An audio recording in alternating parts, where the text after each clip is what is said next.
Was geht ab?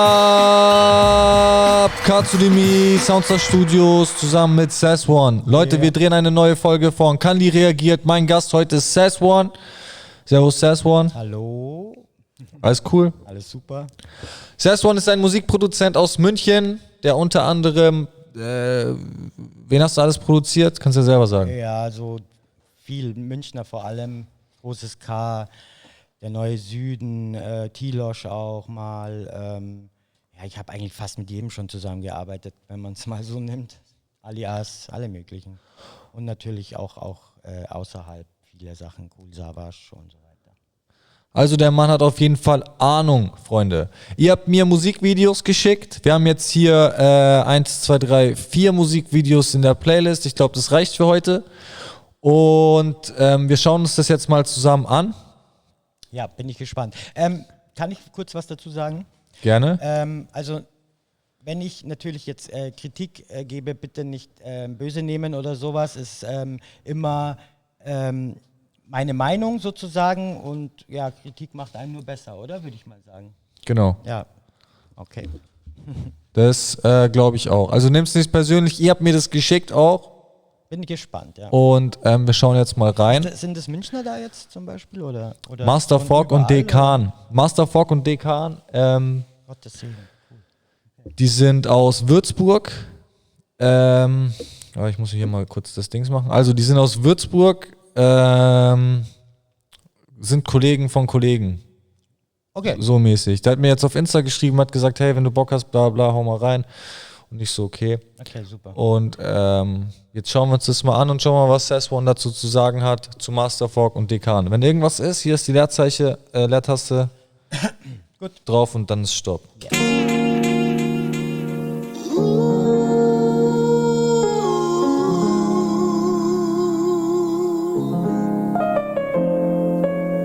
Lange Schatten wirft das flackernde Laternenlicht. Geh ne Runde um Block, Kapuze im Gesicht. Die Stadt am Schlafen, ich bin wach. Schließe die Augen, lausch die Klänge der Nacht. Der erste Schritt ist gemacht, geh jeden Schritt mit Bedacht. Hab es endlich aus den Fängen des Teufels geschafft. Also die Stimme, muss ich jetzt mal sagen, die ist leider nicht so besonders gut und klar gemischt und die hat auch ganz krasse so Verzerrungen, finde ich. So komische Höhen, die irgendwie MP3-mäßig klingen. Man weiß ja, bei MP3 werden Frequenzen abgeschnitten und vom Rap-Style her, finde ich, hat nicht so viel Power, aber Beat ist ganz cool und dieser Gesang am Anfang war auch ganz gut. Ja. Wie glaubst du, kann man sowas ändern?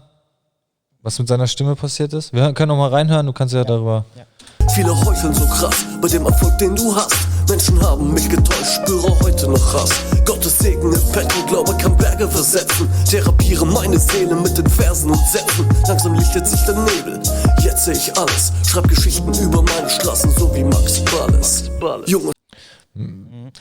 Okay, ja, vom Inhalt her ist es ganz gut eigentlich, finde ich. Also, und ja gut, der Rap auch. Man könnte ein bisschen mehr Druck geben jetzt vom Rap her selber. Ja, ich finde, das klingt sehr schüchtern gerappt. Ja, genau, so finde ich auch. Also wie gesagt, es ist zu wenig Druck drin, es ist zu wenig, aber vielleicht will er es auch so haben, dass es ruhiger ist. Weißt du, ich meine? Also, das ist ja auch immer sein Style oder halt den Style von jemandem halt einfach, ja.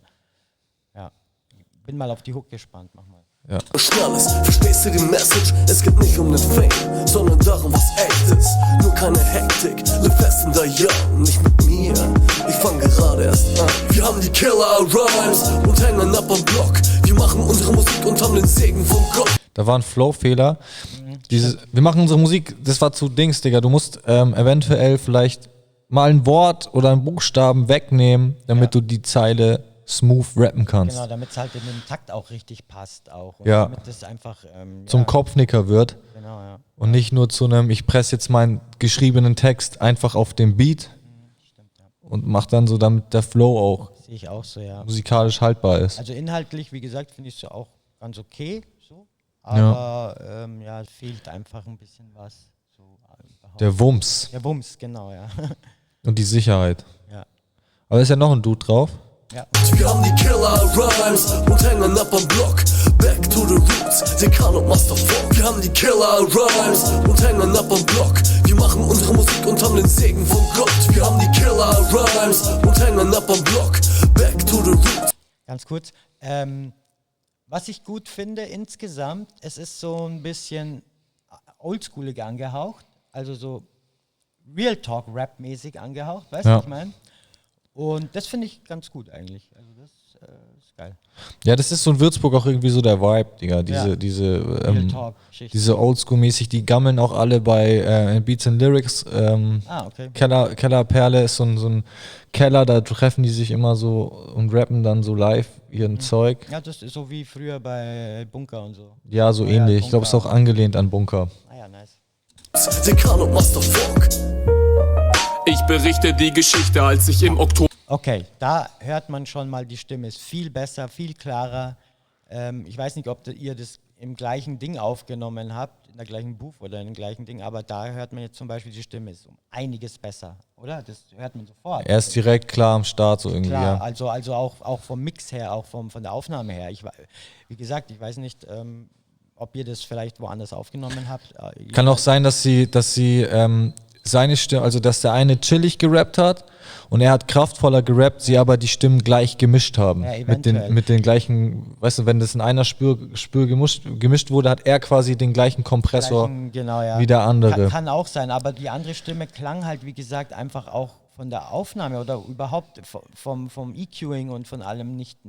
Mir fehlt allein noch, auch bei ihm jetzt irgendwie der Bums in dem Beat. Das fickt nicht, aber machen wir mal weiter, ich möchte mal Ihnen noch weiterhören. Oktober 90 das Licht der Welt erblickte, im Kreise einer christlichen Familie. Der Haussegen hängt schief, mehr als nur Beziehungskrise. In der Schule nicht beliebt und Mama tut mir leid, dein Junge ist ein Dieb. Mit Dummheit in dem Kopf, im Hausgang die Cops. Eines Tages der Job, Vater zeigt mir aus der Box diesen Sound. Dieser Kopf mit blondem Haar, in dem Alter welches ich nun habe. Lehrt mich die Dämonen mit dem Stift zu... Also, wie gesagt, das habe ich gleich am Anfang schon gehört, er hat einfach viel mehr Wumms drin in der Stimme und keine Ahnung, irgendwie sagt er jetzt zum Beispiel für mich auch viel mehr aus, als wie beim vorherigen Rapper, weißt du? es ist nicht so schwierig, ihm zuzuhören wie dem richtig. anderen. Genau, dem anderen war es wirklich schwieriger zuzuhören, das stimmt, ja. Ja, definitiv. Ja. Schlagen, Donner im Kopf, mein Blitzableiter wird ein Er float auch viel besser. Ja, voll. Ja. Blatt Papier, Gewitter seit dem Kindesalter. Yeah, bezieh aus Wut reife Leistung. Schreibe Verse und die Booth wird zum Beichtstuhl. Doch folge keiner Religion, geh ja nicht sonntags beten. Beschreit den Weg, der noch mit Gottes Segen. Amen. Wir haben die Killer Rhymes und hängen ab am Block. Wir machen unsere Musik und haben den Segen von Gott. Diese Stelle triggert mich übelst. Wir machen unsere Musik. Wir haben die Killer Rhymes und hängen ab am Block. Back to the Roots, Dekan und Master Fog. Wir haben die Killer Rhymes und hängen ab am Block. Wir machen unsere Musik und haben den Segen von Gott. Wir haben die Killer Rhymes und hängen ab am Block. Back to the Roots, Dekan und Master Fog. Der Beat ist cool. Ja, der Beat ist cool, wie gesagt, das ist so schön, so diese Oldschool, richtig nice. Der Beat ist cool. Wie gesagt, der zweite Rapper. Wie heißt der zweite eigentlich? Also, zweites Dekan oder ist Master Fog jetzt? Der zweite ist Dekan. Okay, Den hatten wir damals auch schon in der ersten Folge. Der erste ist Master Fog. okay. Nice. Yes, cool. Ja, ist insgesamt, wie gesagt, ich bin nicht Mix und angemeldet. alles kann natürlich besser werden. Sag mal her, was da steht, Beat Producer und so, Mixmaster. Beat-Lizenz erworben. Mixmastering hat der Dekan gemacht, steht hier. Hat er selbst gemacht. Music sozusagen. Recording, ja. Ja. Ja, Digga, die sind halt auch noch, Digga, das ist in Würzburg, da gibt es irgendwie keine Aufnahmemöglichkeit, also niemand hat da irgendwie ein krasses Studio am Start. Ja. Und da ist halt, die stehen dann alle mit ihren Mikrofonen im Kleiderschrank, habe ich immer das Gefühl. Ja, wenn man es nicht anders kann, sage ich jetzt mal, Ja. haben wir früher auch so gemacht. Ja, schon. Weißt du, was ich meine? Und nicht jeder kann halt mit diesem Home-Producing-Zeug krasse Quali rausholen. Ja. Weißt du? Ja. Ramin zum Beispiel ist ein Typ, der hat es auch so provisorisch, ich weiß, ich war jetzt lange nicht dort, aber der kann das dann gut mischen. Ja. Aber weißt du so, Ja, klar, das andere muss man haben dann. Muss man halt lernen dann auch irgendwann mal. Mit der Zeit, je mehr man macht und so, klar. Aber cool, also insgesamt so ist nicht schlecht, auf jeden Fall. Vor allem der Beat ist geil. Ja, Mann. Ja. Der Vibe passt. Der Ist Vibe, jetzt nichts Bösartiges. Nee, Nur ein bisschen die Quali verbessern und alles ist cool. Yes. Dann schauen wir mal den nächsten an. Der hat mir heute, wurde mir das geschickt, DOP, glaube ich, heißen die. Oder gestern hat er mir das geschickt. Ich habe letzte Woche schon was von dem gehört und ich fand das krass, Digga. Ja, okay, bin ich gespannt. Acro Picasso supportet die, glaube ich, heftig. Echt? Okay, cool. Also ich glaube, die sind da auch irgendwie in Zusammenarbeit. Ich habe keine Ahnung, was da geht, aber ja, den Song, den wir das letzte Mal gehört haben, fand ich cool. Cool, bin gespannt. Ja, Mann, hören wir mal rein. Yep.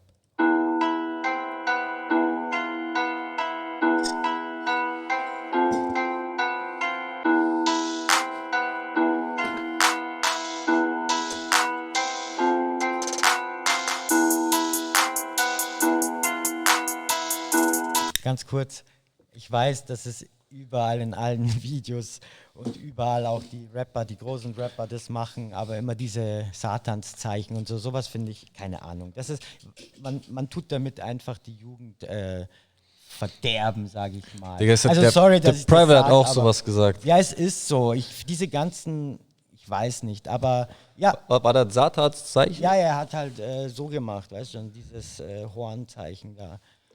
Das da? Das da, genau, richtig.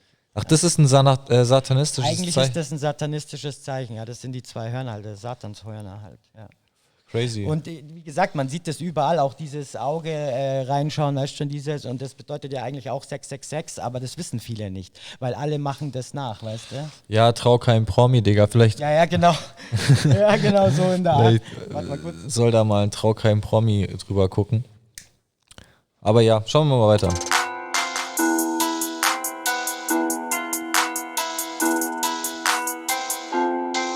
Ja. Ich habe es schon zu Dings gesagt, letztes Mal, wir haben uns ja schon mal ein Video angeschaut, was die erinnern mich krass an 187, als 187 noch nicht so groß war. Ich finde, die haben voll diesen Vibe von 187, als die noch ein bisschen anfangen. Also auch vom Video jetzt her ist es ja. ganz cool, ja, bis jetzt, ja. Hast du noch da? Gar kein Problem. Bald mich am Telefon, sag einfach nur, ja, mein Bruder, wie geht's? Hast du noch da? Ja. Klar, kein Problem. Frag mich am Telefon, sag einfach nur, ja, mein Bruder, wie geht's? Die Konsistenz, die Konsequenzen, wenn du redest, von den Seitengang auf 30. Okay, also, ich weiß jetzt nicht, ob die helle Stimme auch er selbst war. Ich glaube schon, Die dunkle. Also, ich würde ihm raten, nur hell zu rappen. Weil das Dunkle, erstens mal kommt das nie gut raus.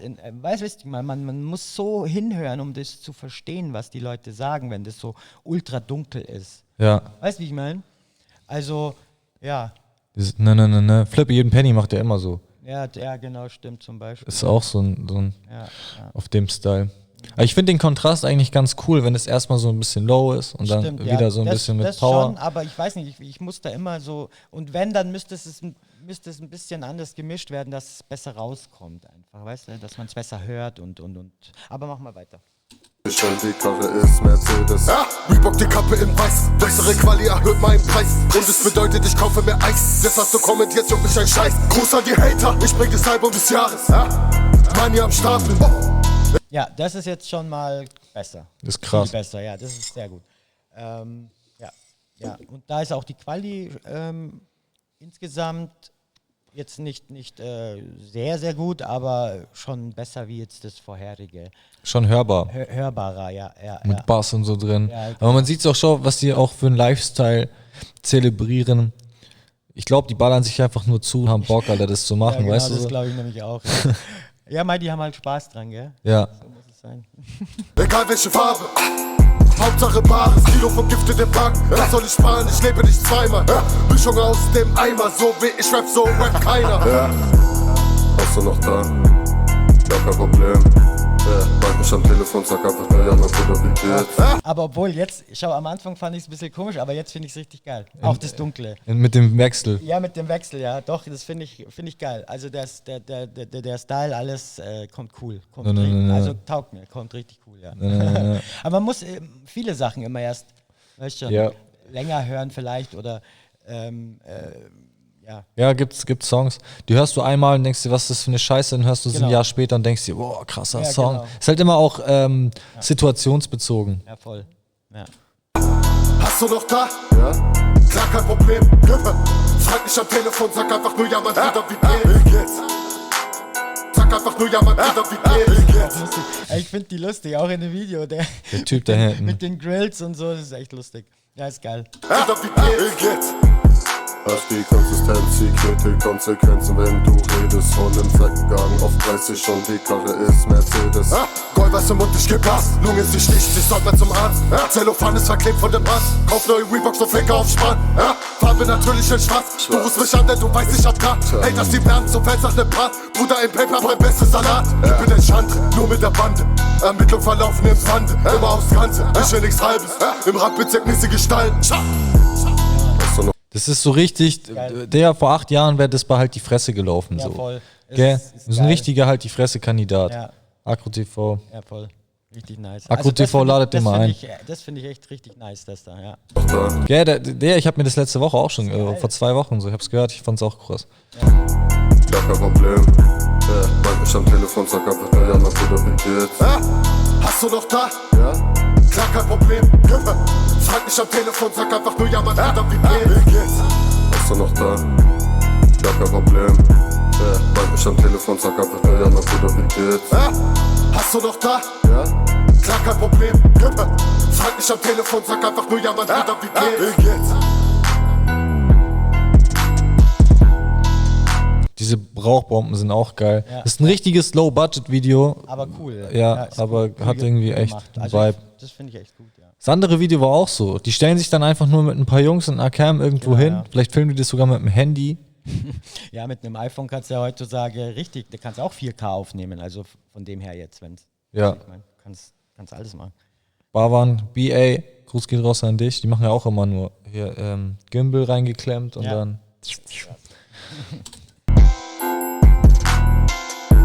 Aber ja, ist fresh. Fresh, ja, definitiv. Der hat ja auch eine neue EP am Start oder ein Album. Zeit ist Euros. Zeit des Euros. Ja, Mann, check die Jungs auf jeden Fall auch ab. Ja, Mann, ist cool. Kann man sich echt mal geben. Kann man sich auf jeden Fall geben. Clan Musik 2020. Ich glaube, die werden auch noch größer. Wenn, Ja. wenn das mal noch ein bisschen professioneller wird, mal ein professionelles Video und so. Ja, Auf jeden Fall. super nice. Okay, der Homie ist fertig. Jetzt haben wir den. Was ist das? Immer get it? Ja, einmal get it. Immer get it. Okay, Immer jetzt get ab. it, Und einmal get it. Der Dude heißt Krieger. Krieger. Ja, Krieger, muss ich dazu sagen, hat mir geschrieben, Kevin, keine Ahnung, Nachname weiß ich nicht, hat mir auf Facebook geschrieben, hat gesagt, hey, kannst du mal reagieren und so. Und jetzt, glaube ich, sind deine Producing-Tipps gefragt, Okay, schauen wir mal. weil ich habe mir das schon mal angehört, muss ich ehrlich gesagt zugeben. Und ja, Digga, ich würde es cool finden, wenn du dir das mal jetzt aus der mit deinem Producer-Ohr anhörst. Okay.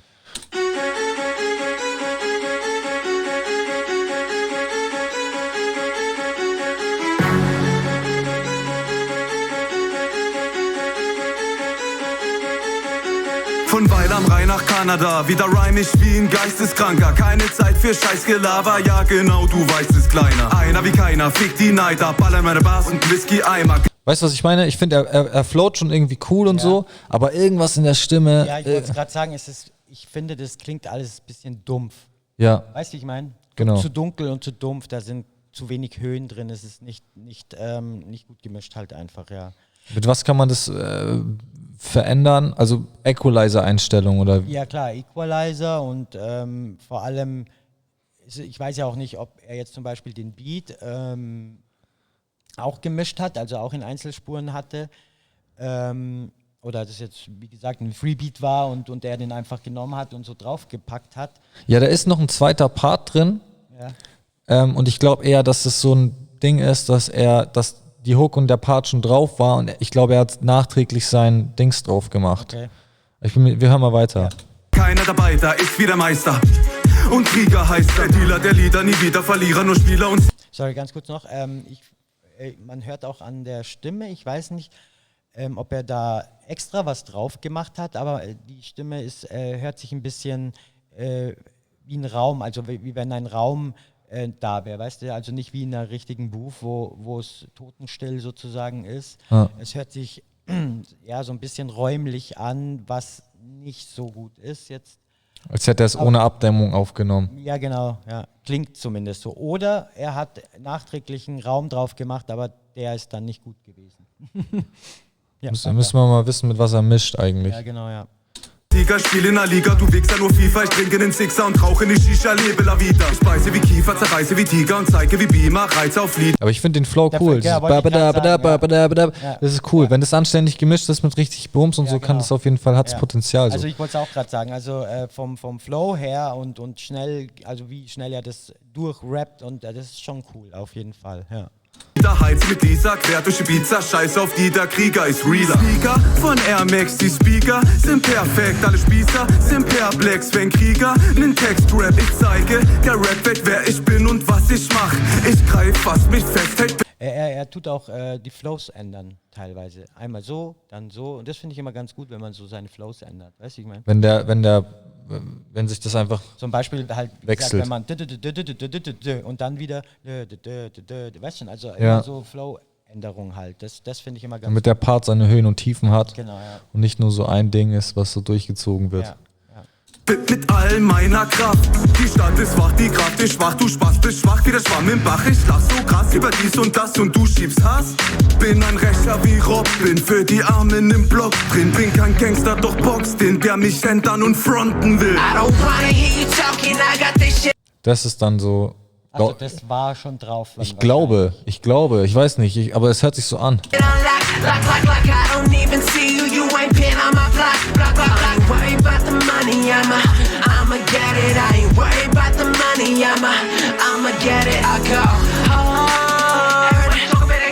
Mich stresst dieses Autotune-Ding da auch. Dieses ja, weißt du, das ist irgendwie nicht so Ja. gerade, Digga.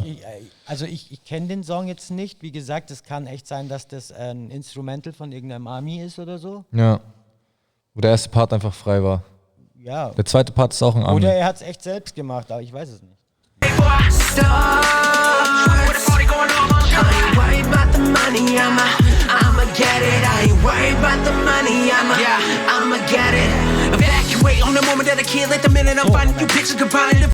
Ach so, da rappt ja auch einer dann. Ja, sage ich ja.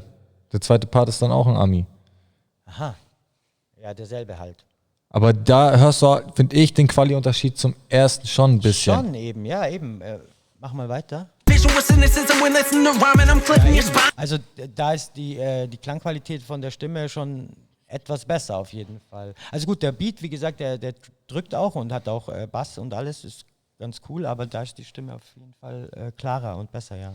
Ja, hat wahrscheinlich einfach einen MP3-Beat von diesem Dings genommen oder den halt, wo das alles schon drauf war und hat dann nachträglich sein Ding gemacht. Ja. Im Endeffekt, um qualitechnisch komplett alles rauszuholen, ist es gut, wenn ihr alle Instrumental-Spuren einzeln habt, wenn ihr alles wirklich einzeln habt in einem Projekt und dann könnt ihr das dann, den Beat mit den Vocals, also die Drums, und, ja genau, könnt ihr das alles gut mischen und so holt ihr dann das Maximum raus. Es geht immer wieder Quali verloren, wenn ihr jetzt quasi ein Beat in eure, also auf dem MP3-Beat rappt. Ja, definitiv, ja. Das, vor allem, oft sind die MP3-Beats ja dann schon gemastert, also die sind ja dann schon, haben schon die Ultra-Lautstärke und dann muss man natürlich die Vocals dann da auch noch drunter packen und dann muss man den Beat erstmal leiser machen und dann beides wieder laut machen sozusagen und dann misshandelst du den Beat. Misshandelst du das, ja, das ist schon.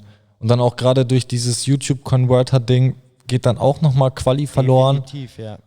Also. Ja. The flow reminds you finding it shocking. I'm gripping the Glock when you crying. I'm sick of you trying to be what you not when all I hear is you lying. Fuck what you think about what I've been about my business. You bitch, you die, but I'm rich. Auf die, der Krieger ist realer. Speaker von Air Max, die Speaker sind perfekt, alle Spießer sind perplex. Worry about the money, I'ma get it. I'm gripping the Glock when you crying. I'm sick of you trying to be what you not when all I. Es hört sich zwar schon, es hört sich ein bisschen an, wie wenn das also von demselben abgemischt wäre, finde ich. Echt? Ja, ein bisschen, also wenn man das jetzt mal vergleicht, warte mal. Von Air Max, die Speaker sind perfekt, alle Spießer sind perplex, wenn Krieger nen Text rap. Seine Stimme klingt so, als wäre die weiter hinten. Ja, genau. Say shit, running at the mouth like you ain't Aber der hat halt auch eine voll helle Stimme und hellere Stimmen kommen sowieso besser raus. Und auch noch den Autotune-Effekt. Ja, genau. Nee, aber ich glaube nicht, dass das... Und Krieger heißt der Dealer, der Lieder, nie wieder Verlierer, nur Spieler und Sieger, Spiel in der Liga. Nee, das ist doch... Nee, ich glaube, das ist nicht... at the mouth like you Ich glaube, wie gesagt, der zweite, das war schon drauf oder so. Das kann echt sein. Ja, den müssen wir uns jetzt nicht nochmal geben. Ja, aber ja, so insgesamt gar nicht schlecht eigentlich. Hat Potenzial auf jeden Fall, nur die Quali halt, wenn du Bock hast, komm vorbei. Nimm hier auf Warnung für Erziehungsberechtigte. Explizit. Aber es ist halt voll eingetragen und so. Weißt du, was ich meine? Er hat mir auch hier Wie meinst du eingetragen? er hat mir hier einen Topic-Link geschickt. Ja, es ist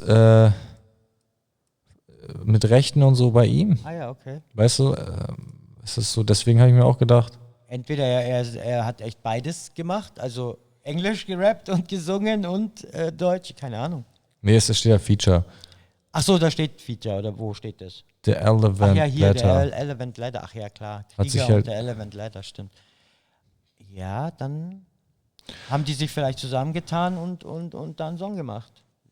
Anscheinend hat er gesagt, ja okay, Amerika und so, hat er wahrscheinlich gesagt, ja schick mal rüber, ich mach fertig. Ja, genau, ja. Aber es insgesamt gar nicht mal so schlecht. Jetzt nicht so gut wie das davor war richtig nice, muss ich sagen. DOP. Ja, die UP war echt cool. Ja. Wir machen weiter mit dem nächsten Song. Und der ist auch schon ein bisschen bekannter.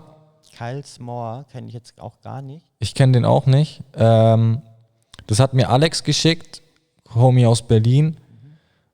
Hat gesagt, ja hey, mal so themenbezogen. Ich kenne den Track nicht, habe nicht reingeschaut und hat gesagt, keine Ahnung, wenn wir beide schon mal hier sitzen, Okay, dann machen wir das. nach unseren ganzen Facebook-Scheiß in der letzten Woche, sollen wir uns das mal angucken. Okay, nice. Geniale Kugel. Was wollen wir? Oh, gleich so, okay. Jawohl, und das auf der ganzen Welt. Bezeichnen sich als sogenannte Ist auf jeden Fall schon krass. Boah, Da müssen wir vor dann. allem, die Qualität höre ich sofort raus, das ist schon mal, ja, jetzt schauen wir mal, wie die Stimmen noch sind, aber die Qualität ist schon mal viel besser, viel lauter, viel präsenter insgesamt. Okay, machen wir weiter. Friedensbewegung. Doch so schön das Wiedererwachen der Voll angenehm, gell? Friedensbewegung auch sein mag, so unschön waren die Begleiterscheinungen. Desinformationskampagne. Mit Wörtern und Begriffen, die die Friedensbewegung kaputt machen. Das ist dieser Ken FM. Das ist der Ken FM, genau. Und ja, geil, dass Leute da auch mal wirklich, sage ich jetzt mal, Wahrheitsmusik machen. Weißt du, was ich meine? So, oder ein bisschen, wie soll ich sagen, ja, für Frieden und Liebe und so sind. Das ist schon mal ganz cool. Ja, aber mach mal weiter. Anti-Amerikanismus, Verschwörungstheorien und ein bisschen Frieden. Ganz stark. Dieser Ken FM ist voll an mir vorbeigelaufen, Digga. Alle reden jetzt darüber. Echt? Also ich kenne den schon ewig. Was macht Der der? macht das schon seit, glaube ich, 99 oder noch länger, keine Ahnung. Der ist eigentlich irgendwie freier Journalist. Und ja, und der deckt halt auch viel solche Verschwörungstheorien mäßig halt auf und ja, sowas halt. Okay. Ja, der hat jetzt dieses Corona-Video gemacht. Ja, genau, das ist ja in 1 oder 2 Tagen auf 2 Millionen gegangen. Und Hast du es dir angeschaut? Und weißt du, ja klar. Und weißt du, was ich auch richtig krass fand? Mir haben Leute, von denen ich nie gedacht hätte, dass die sowas überhaupt anschauen oder sich überhaupt Gedanken über diese ganze Sache machen, dieses Video geschickt, wo ich dann gesagt habe, hey, ich kenne es zwar schon, aber ich finde es krass, dass du das jetzt auch schon und alle irgendwie, also mittlerweile ist es wirklich so eine Art Erwachen, keine Ahnung, alle checken, dass wir hier nur verarscht werden von der Politik, weißt du, ich meine? Mit dem Corona. Also viele checken es, viele nicht, aber viele checken es. Also ich persönlich bin da auch der Meinung, muss ich ganz ehrlich sagen. Ich meine, jeder hat seine Meinung, aber ja, wenn man so mal guckt, das ist verrückt einfach alles mit dem ganzen Corona überhaupt. Also was da gerade so passiert alles, Ja. ne? Ich bin da ehrlich gesagt ein bisschen raus, also weil mir hat das den Kopf gefickt und ich habe mich dann auch eine Woche lang, wo das halt neu war, 1-2 Wochen, habe ich mich intensiv damit befasst und habe dann gemerkt, dass mich das voll runterdrückt und dann habe Ja, ich genau, angefangen, das das ist halt auszublenden, weiß mich damit gar nicht mehr so richtig zu befassen. ja. Es ist ja auch, wenn man sich zu viel mit diesen Sachen beschäftigt und befasst, dann klar, dann kann man echt erstmal in so eine Art Depression fallen, weil man dann einfach checkt, so what the fuck, in was für einer Welt leben wir, weißt du? Ja. Aber eigentlich wissen alle und wir wissen viele zumindest, wissen eigentlich, dass dieses ganze Kapitalsystem, dieses ganze System einfach nur auf Macht und Gier aufgebaut ist, weißt du? Ja. Und das ist nun mal so. Und Leute wie KenFM oder auch manche Rapper wie Ukwali oder so, die rappen halt dann darüber, weißt du, zum Beispiel. Machen das dann auch erfolgreich, oder? Ja, einigermaßen zumindest. Hören wir mal rein. Ja. Ich glaube, es ist ein sehr großes Video, deswegen müssen wir alle 15 Sekunden irgendwie Stopp drücken, dass die uns nicht ficken. Aber wir machen mal. Okay. In diesem Kreis sind Wie meinst du, was ficken? Wegen Urheberrecht und so. Ach so, das hast du nicht zugeschickt bekommen. Nee, das hat mir der Alex geschickt. Hat gesagt, reagier mal da drauf. Okay. Also, aber der Dude hat mir das persönlich nicht geschickt. Kyle S'more, keine Ahnung, wer es ist. Okay. Ethik oder Verschwörungstheorie, das ist ein Kampfbegriff. In die rechte Ecke drücken mit diesem Bericht. Die haben Angst vor Krieg. Oh, okay, die rechte Ecke. Ja, mach mal weiter. Und sagen, die Medien in Deutschland lügen. Als Querdenker stehen sie da. Neue Töne. Die Medien in Deutschland lügen. Da weißt schon, das ist alles. Und da unten steht eine Pyramide. Jetzt bin ich echt gespannt. Von der neuen Friedensbewegung. Wie frei die Meinung ist, merkst du erst, wenn du deine geändert hast. Okay, da hört man sofort, die Qualität ist 1A. Also das hört man da sofort. Also wirklich, Ja, da geht's dann wird jetzt keine Quali-Nörgelei, sondern wir gehen dann eher, glaube ich, mal ein bisschen auf den Inhalt, oder? Genau, ja. Also ich sehe schon aber raus. Ich wollte nur mal sagen, weil die Quali, das hört man sofort, dass die Quali da gut ist. Er wird auf jeden Fall schon mal sagen, lass dich nicht verarschen. Genau. Also, Siehst ja auch, ZDF und so. Die ganze GEZ-Scheiße, weißt du, okay, weiter. Was der staatseigene Sender sagt, was du meinen und denken darfst, kommt live über den Sender, machst auf welcher Seite du stehst und welchen Feind du als nächstes hast. Alles schwarz, weiß, gut, böse, sie wollen den Verstand verpesten. Video ist krass. Ja, voll hart. Zwischen den normalen. Und dahin auch die Bild-Zeitung, die sehr, sehr viel Scheiße die ganze Zeit publiziert. Genau. Weißt du, was ich so krass finde, wenn wir schon mal beim Thema sind? Ich habe wann war das? Vor 3 Wochen oder so, vor 4 Wochen, als Corona war ich ja natürlich auch so ein bisschen mit am Posten und so in Facebook. Und dann auf einmal hat Facebook meine Beiträge zensiert. Also bedeutet, ich habe was gepostet und dann hat das, also wenn die Leute das gesehen haben, hat Facebook so einen Tag drauf gemacht. Genau, kenn ich. Ja. Mit Fake News oder so. Genau, Ich fand das so krass, Alter. Da habe ich mir so. Aber da siehst du, dass wir keine Meinungsfreiheit eigentlich haben, weil die alles zensieren. YouTube wird ständig was zensiert, da wird ständig zensiert. Weißt du, du postet irgendwas zum Beispiel, wo du denkst, das sollen mal die Leute erfahren, diese Scheiße, und dann wird es zensiert, weißt du? So. Ja, aber bei Facebook muss ich jetzt korrigieren, auch nicht Fake News, sondern Faktenkorrektur. Und dann haben die quasi mir einen Link vorgesetzt mit Faktenkorrektur. Also irgendwie so, das ist der Fact. Machen? Weißt du, aber warum muss man das machen? Ja, das habe ich auch nicht gecheckt, dass sie darauf eingreifen und so. Dass sie warum muss man das machen, wenn es doch eine Art Meinungsfreiheit gibt und wenn es doch, jeder seine Meinung... Und vor allen Dingen, die Bild-Zeitung postet ja regelmäßig Scheiße und haut es dann akkordmäßig an ganz Deutschland. Ja. Und da ist kein Sticker drauf mit könnte Scheiße beinhalten. Menschenhass und Kämpfe anzuzetteln. Das Massenchecken beginnt sich abzuwenden von transatlantisch vernetzten Propagandagazetten. Sie hetzen, denn sie haben Angst vor Menschen, die anders denken und das aussprechen, was sie denken. Die anfangen, andere anzustecken, versucht sie abzudrängen, abzugrenzen, an die Wand zu stellen. Doch jetzt beginnt sich das Blatt zu wenden, sagt Bye-bye NATO-Presse. Die auf Friedenstauben schießen und mit Euphorie und Euphemie die Kriege formulieren für die Ziele der Eliten. So füllt ihr die Druckerpatronen mit dem Blut von unzähligen. Aber es ist mir auch natürlich aufgefallen, dass es stimmt schon auch dass die hetzen. Meiner Meinung nach machen die Medien das halt immer so. Die hetzen gegen eine Partei, dann hetzen sie gegen die andere Partei, bauen die quasi so auf, wie so 2 Boxer im Ring. Genau, so ungefähr, ja. Und dann holen die dann zum Special Fight, weißt du so? Und machen dann daraus eine krasse Story und generieren so Reichweite und spielen einfach so auch mit Ängsten von normalen Menschen. Genau, das sieht man ja jetzt in der Corona-Krise, okay? An einem Tag schreiben sie, oh, tausende Milliarden Menschen sterben und bla und blub und was weiß ich nicht alles. Am nächsten Tag sagen sie, oh ja, so schlimm ist es gar nicht. Dann sagen sie wieder am nächsten Tag wieder irgendwas Krasses, weißt du? Und dann wieder am nächsten Tag, ja, aber so ist es ja gar nicht. Immer hoch, runter, also hoch, runter. Hoch, runter. Die spielen wirklich mit den Ängsten der Menschen. Und das ist, glaube ich, so gewollt. Weißt du, so? Ich glaube, das ist mit Absicht so gemacht, weil ich kann es mir nicht vorstellen. Und wie gesagt, wenn dann so Rapper wie er dann darüber reden, finde ich gut, ganz ehrlich. Schuldig Toten, sie schießen mediale Kugeln, feuern mit Kampfbegriffen in einer Zeit, in der man Leute verteufelt, die anders ticken. Mediale Kugeln und feuern mit... Sagt er auch, dass man Leute verteufelt, die anders ticken. Aber genau daran siehst du ja, dass die Meinungsfreiheit ein Scheißwert ist. Weißt du? So. Ich meine, ich beschäftige mich auch lange und viel mit manchen Sachen und es ist so. Definitiv, er hat voll recht. Ich meine, jeder hat seine, wie gesagt, das ist ja genau das. Jeder kann seine Meinung haben und seine Meinung äußern. Aber im Moment sieht man, dass es eben nicht so ist. Dass alle nur dagegen schießen, was eine andere Meinung hat. Ja. Weißt du so?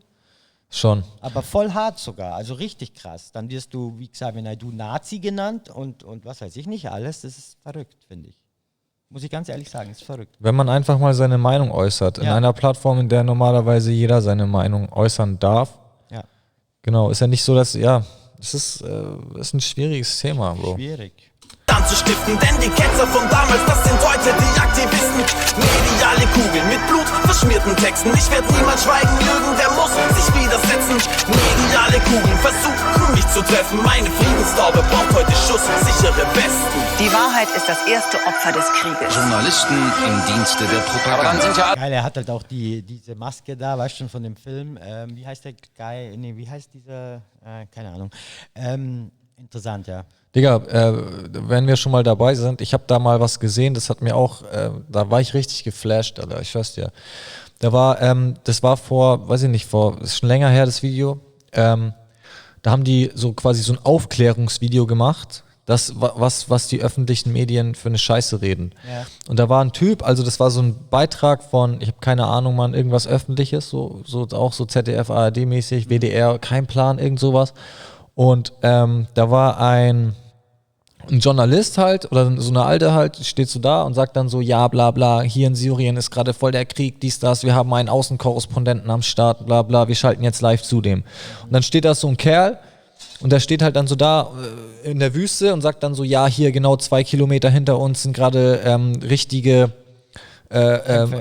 Massaker, genau, es ist, da werden Leute vergewaltigt und Frauen werden vergewaltigt und genau, Tiere, bla bla. Warte. Und dann sagen die, wir haben auch Live-Bilder.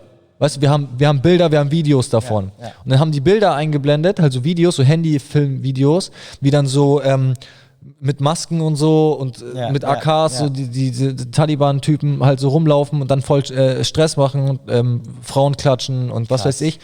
Und dann haben die noch ein Video eingeführt, wo Kinder dann heulen, in der Ecke sitzen und so. Und das sind aber alles, also nach der Recherche dann der Typ, der das Video gemacht hat dann die Videos auseinandergenommen. Der hat die Videos, also die Videos waren nicht von 2012 von Syrien, wie die das hingestellt haben. Krass. Und das waren auch keine Live-Bilder, sondern das waren alles Videos, die waren dann aus dem Irakkrieg oder aus dem Afghanistan-Krieg oder aus dem Jugoslawien-Krieg. Genau. Weißt du so, aber die haben einfach nur gesagt, hey, hier ist gerade Beef, wir haben Videos und dann zeigen sie den Leuten einfach so. Und ja, jetzt mit Corona, mit diesen Särgen, diese Särge, was sie da bei Corona zum Beispiel zeigen, die sind auch von 2003. Das ist von irgendwas ganz anderem gewesen. Ja, Digga, das ist crazy. Die manipulieren die Medien so hart. Also das ist... Die Medien manipulieren uns so hart. Ja, erstens das. Schon. Und schau mal zum Beispiel, keine Ahnung, du kannst auch Sachen fotografieren, die anders aussehen, wie sie eigentlich sind. Also da gibt es auch viele so Detektive, die da auch, gibt es auch in YouTube alles Mögliche, die diese Sachen aufdecken. Das ist richtig krass. Und ich weiß nicht. Ich finde es halt heftig, dass sie mit ihrer Mediathek dann so welche Beiträge erstellen und dann einfach nicht checken, was sie damit auch anrichten können, hetzetechnisch. Auch, weißt du, so der normale Mensch, also der sich jetzt nicht mit YouTube oder sowas befasst, der glaubt es ja dann auch. Da sitzt dann die Oma vorm PC, vorm Fernseher und sieht dann und denkt dann so, aha, das sind die öffentlichen Rechtlichen, die sind gut, die sind für uns. So ist es. Ja, genau. Und dann laufen die mit dem Mindset rum, boah, das ist gerade Krieg, da werden Frauen vergewaltigt. So ist es. Das ist alles Indoktrination so teilweise, weißt du? So. Ja. Weil, keine Ahnung, wenn du, wie du schon sagst, schau mal, sagen wir mal, du gehst am Tag deine 8, 9, 10 Stunden arbeiten, dann kommst du heim, setzt dich auch vor die Glotze, trinkst dein Bier und schaust dir die Glotze an und glaubst alles, was in der Glotze kommt, und dann am nächsten Tag redest du in der Arbeit über die Sachen, die in der Glotze kommen, und jeder hat dieselbe Meinung, okay, weil das ja in der Glotze gekommen ist, aber selber mal das Denken anzufangen und zu hinterfragen, das tut dann keiner mehr. Ja, schon. Weißt du, so? Die nehmen das dann einfach so hin, genau. Und dann gehen sie in die Arbeit. Ja. Und dann haben da auch alle ähnliche Informationen, genau, so und dann bildet sich so die Meinung, so ist es. Genau, so ist es. Genau. Aber ob es dann wirklich so ist, vielleicht ist es nicht so. Und Leute, die dann ein bisschen dagegen schießen oder ein bisschen dahinter sind, das irgendwie aufzuklären, werden halt dann gleich als... Genau, Verschwörungstheoretiker, Nazi, sieht man ja jetzt. Aber es gibt auch viele, muss ich auch sagen, es gibt viele Verschwörungstheorie-Videos, die sind sehr, sehr weit hergeholt und sehr, sehr voll übertrieben. Gibt es auch, definitiv. Ja, völlig überspitzter Scheiß. Ich finde, man muss natürlich, man kann sich alles anschauen, okay, und sich seine Meinung bilden. Klar, gibt genauso wie in den öffentlichen Medien überspitzte Sachen und Lügen und was weiß ich, und genauso auch da, von beiden Seiten, also definitiv. Aber wie gesagt, selber das Denken anfangen, selber mal recherchieren, ob diese Sachen überhaupt stimmen. Sich damit auseinandersetzen, bevor man so eine Meinung auch weil promotet. Ich kann doch nicht, wenn mir irgendjemand im Fernseher sagt, der Nachrichtensprecher sagt, so ist es, dann ganz ehrlich, also ich glaube nicht alles, was der mir sagt. Es ist ein Schauspiel, ein Propagandatool. Genau, ein Propagandatool. Ja. Du sagst es. Und schauen wir mal weiter. Ja. Alle diese Zeitungen nur sowas wie die Lokalausgaben der NATO-Pressestelle. Diese vermehrt einseitige Berichterstattung. Das mit der Wahrheit egal. Die Medien schießen auf eine Friedensbewegung verhält sich nach dem Motto, stell dir vor, es ist Krieg und keiner. Und heute sagen wir, wo die Friedensbewegung ist, wo ist sie geblieben? Diese Prostituierten fragen sich ernsthaft, wo hier denn eine Bewegung ist, die sich mal einsetzt für den Frieden. Ich helfe euch, denn es scheint am Kurzzeitgedächtnis zu liegen. Checkt die Archive, ihr wart die. Ganz kurz zum Beispiel, das ist jetzt auch, was mir gerade eingefallen ist. Schau mal, jemand wie er möchte aufklären und macht halt so ein Rap. Und wenn du jetzt halt aber mal schaust und dir mal die ganze Rap-Landschaft anschaust, die meisten, so jetzt wie UFO, die verherrlichen alle nur Drogen, Sex, Alkohol, was weiß ich. Also, weißt du, was ich meine? Ja. Gewalt, Sex, Drogen, Alkohol, Rock'n'Roll halt. Weißt du? Ja. Da finde ich sowas besser, muss ich ganz ehrlich sagen, als wie diese drogenverherrlichten Sachen. Aber Digga, sowas kann ich in meiner Freizeit... Ich feiere UFO, sage ich jetzt mal ganz öffentlich. Ja, natürlich, von der Musik her, klar. Finde ich auch. Das Ding ist, schau, wenn man jetzt vibet und wenn man einfach Spaß hat am Leben und das cool findet, was so passiert und irgendwie, keine Ahnung, dann ist, ich kann auf UFO, ich finde das cool, ich feiere auch Haftbefehl und so. Der rappt dann auch, ich will euch alle töten halt, oder Mördermusik und so. 069 von Haftbefehl pumpe ich in letzter Zeit voll auf Repeat, ich finde es so krass, das Lied. Und das ist auch dann ein bisschen härter und so. Natürlich, ja. Aber mich pusht das irgendwie schon und das ist auch dann zum Abschalten und zum ein anderer Lifestyle. Also privat könnte ich mir nie wirklich jetzt, das könnte ich jetzt nie. Privat hören, meinst du? Ja, niemals. Echt? Ich würde da viel zu viel mit den Kopf ficken. Jetzt mal so rein, ohne Scheiß, jetzt mal so reingucken, okay, weißt du so, aber wirklich ich weiß, was du meinst, ja. Ja, ich weiß, was du meinst. So, ja. Klar, es ist ja, schau mal zum Beispiel, wenn du mal, also ich bin zum Beispiel so, keine Ahnung, mit so 16, ich habe eigentlich ganz viel Bob Marley zum Beispiel gehört. Ja, aber ist ja auch dann Kiffen, yeah. Ja, aber nicht nur. Wenn du nämlich mal auf die Texte hörst, da sagt Bob Marley genau dieselbe Sachen. Aber anders verpackt halt. Aber anders verpackt irgendwie. Weißt du so, er redet auch von diesem ganzen System, dass das alles, ja, keine Ahnung, dass wir hier Sklaven sind und was weiß ich nicht alles. Weißt du so? Ja. Und ja, ich finde es halt auch krass, weil vor allem damals, da konnte ich auch noch nicht so perfekt Englisch, da habe ich das alles noch gar nicht so realisiert. Und dann, einfach besser Englisch konnte und dann wieder ein bisschen gehört habe und dann habe ich mal auf die Texte richtig gehört, zum Beispiel bei Bob Marley, dann so, boah, what the fuck, ist es mir erstmal gekommen, über was der singt. Der singt zum Beispiel so Sachen wie they sucking the children day by day, also die töten die Kinder jeden Tag und trinken das Blut und solche Sachen. Ja, bei denen, ja, schon. Also harte Sachen singt der da. Ja. Also heftig. Ja, schon. Weißt du? Bob Marley hat auch viele Leute geprägt. Ja, voll. Definitiv. Lass uns mal den Dude hier weiter pumpen. Diese Kräfte beschießen von FAZ bis zum ZDF, von der Welt bis zum Spiegel, fördern in Texten die Kriege mit mieser Hetze auf Titeln. Seit der Atlantikbrücke, Marshall Fund und Aspen verschrieben, Klaus, klebrige Nähe, dann Super Angie und Friede. Aber nein, ich bin kein Putin-Verehrer, es gibt dort zu viel zu tun und genug, was nicht gut ist, nur tut hier grad jeder, als wären wir super unfehlbar für die... Aber ich finde es auch krass, also auch das Video, die haben sich da richtig Mühe gegeben, auch mit diesen ganzen Zeitungsausschnitten und mit diesen ganzen, also es ist schon cool gemacht, also definitiv. Russen ein Lehrer, aber für Snowden wäre Schutz oder auch Zuflucht kein Thema. Ich gebe das Blut an dem Paper, ja, genau. wenn denn... Snowden, jetzt zum Beispiel Snowden, okay? Ja. Und auch Julian Assange zum Beispiel. Die müssen irgendwie aufpassen, dass sie nicht umgebracht werden, weil sie eben viele Sachen bei WikiLeaks rausgebracht haben, weißt du? Ja. Also da siehst du mal, wenn Leute dann wirklich vom FBI und diese NSA und diese ganzen Sachen dann veröffentlichen, die werden dann am besten noch umgebracht. So. Ja, es ist halt auch immer so ein, halte die Masse einfach ein bisschen dumm und die Politik will das halt dann auch im Stillen klären und regeln irgendwie. Und wenn dann Leute einfach bestimmte Infos krass raushauen, das ist ja quasi dann einfach so wie, jetzt stell dir mal vor, aber ich meine, schau mal, ein Rapper kommt zu dir und nimmt ein Album auf. Ja. Okay? Das Album wird im Februar recorded und soll im August rauskommen. Aber irgendjemand oder du, ein Insider, mit dem du zusammen gearbeitet hast, haut das Album aber schon im März raus. Ja, klar, ich weiß, was du meinst. Ja. Und bis zum August wäre vielleicht noch ein bisschen was passiert. Ich weiß. Ja, ich weiß, was du meinst. Es ist ja auch zum Beispiel, wenn man PlayStation spielt, weiß man sowas vielleicht auch jetzt zum Beispiel mit dem Spiel, was jetzt The Last of Us 2 kommt, irgendwie im Juli raus. Und es sind jetzt schon veröffentlicht fast das ganze Spiel, obwohl das erst im Juli rauskommt. Und das ist schon krass so. Da frage ich mich auch, wie passiert sowas? Eine Fotze im inneren Kreis. Genau, eine Fotze im inneren Kreis, genau. Ja. Das ist jetzt nur ein Beispiel halt, weißt du? Ja. Und die wollen halt dann die Fotze einfach auch ficken. Ja, genau. Aber jetzt zum Beispiel mit Julian Assange, WikiLeaks und so, die haben ja wirklich echte E-Mails von Hillary Clinton und so weiter veröffentlicht. Und das sind echt krasse Sachen teilweise. Also das ist nicht einfach nur irgendwas dahergelabernes, das sind wirklich echte E-Mails und echte... Aber ich finde auch, dass die Arbeit intern bei den Politikern schon auch intern bei den Politikern bleiben sollte. Natürlich diese komplette Verdummung nicht, aber einfach um auch Massenpanik zu vermeiden. Ja, weißt du so, wenn alle Gespräche und alle Diskussionen öffentlich wären, Alter, jeder würde durchdrehen. Ja, das glaube ich auch. Weißt du, und...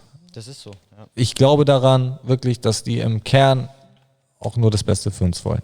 Vielleicht sind die auch alle, da bin ich mir nicht alle so sicher, auf Money aus und so. Die sind auch alle schon sehr, um sich selber Geld. alle selber um sich zu pushen und so, finanziell. Definitiv. Aber ich glaube im Kern... Schau mal, zum Beispiel, das letzte KenFM, hast du es angeschaut, das letzte KenFM? Nee, Ach, du hast es gar nicht angeschaut. Ich habe es gestern erst Schau mal, auf den Schirm gekriegt. So Sachen, und das stimmt wirklich, wenn man mal richtig recherchiert, stimmen diese Sachen, dass Bill Gates zum Beispiel, der ja die ganze Welt angeblich impfen will, Bill Gates hat überall Geld gesponsert, an die Charité, an die WHO, überall. Also die WHO, aber er ist halt auch die WHO ein wird richer zu Typ. 80% von ihm finanziert.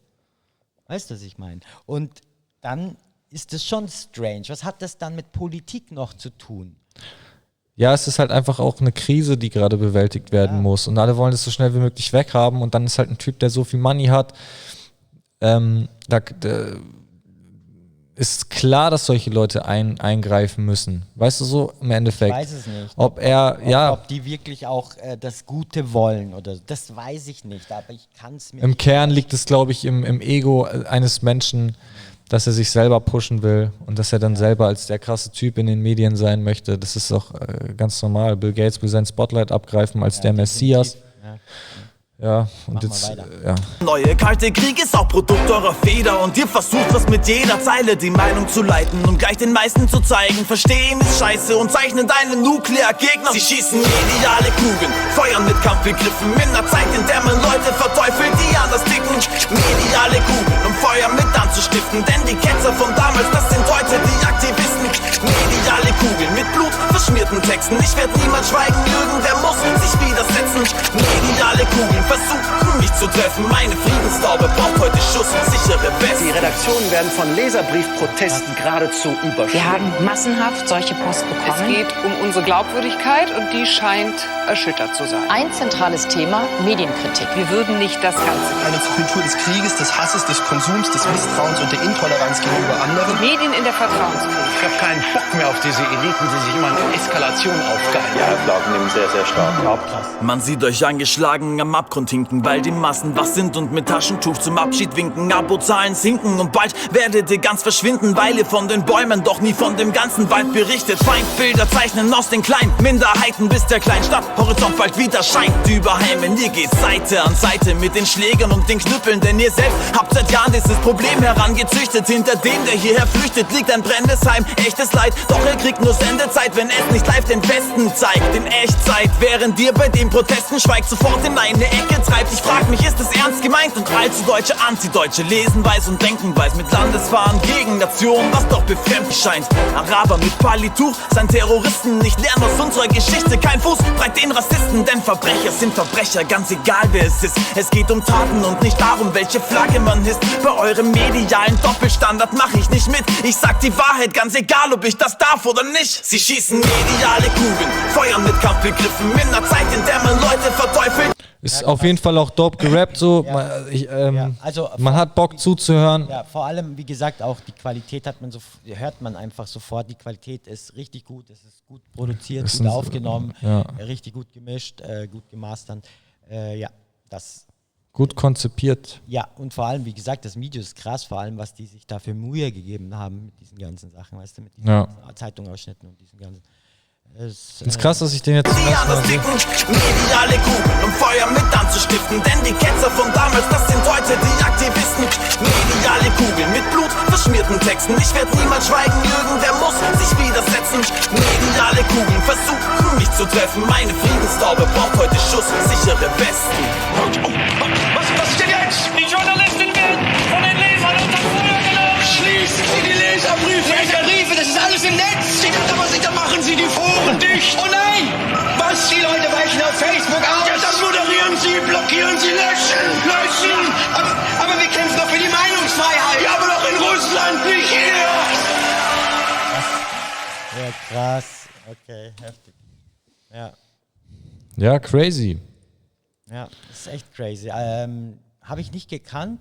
Den werde ich, glaube ich, mal abchecken, ja, weil das echt interessant ist, vor allem, ja. Was der da so gemacht hat, Kyle S'more, Digga, bei ihm schon 350.000 Klicks, Habe ich gar nicht gekannt. Wie viel Klicks hat das? 300.000, ja, das ist schon nice, ja. Er macht hier auch so für 5 Tage New Corona. New Corona Order statt New World Order.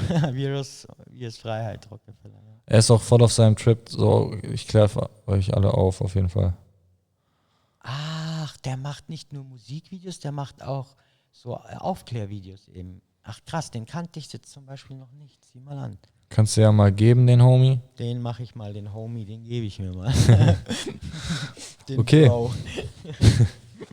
Ja, cooles Video, Digga. Ja, Mann. Ich würde sagen, wir sind jetzt auch schon wieder hier Richtung Ende, Digga. Wir quatschen hier auch schon wieder fast eine Stunde. Wow. So lang. Ja. Cool, dass du da warst. Danke. Ich bin auch immer wieder bereit für sowas, gerne. Ja, Mann. Also Leute, schickt uns euer Zeug. Wir schauen da ran. Wir schauen da rein. Wir schauen da ran. Und werden dann euch auch vielleicht noch Quali-Tipps geben. Wie gesagt, Sesfon ist ein Profi. Yes. Und das war Kanli reagiert. Bis zum nächsten Mal. Haut rein.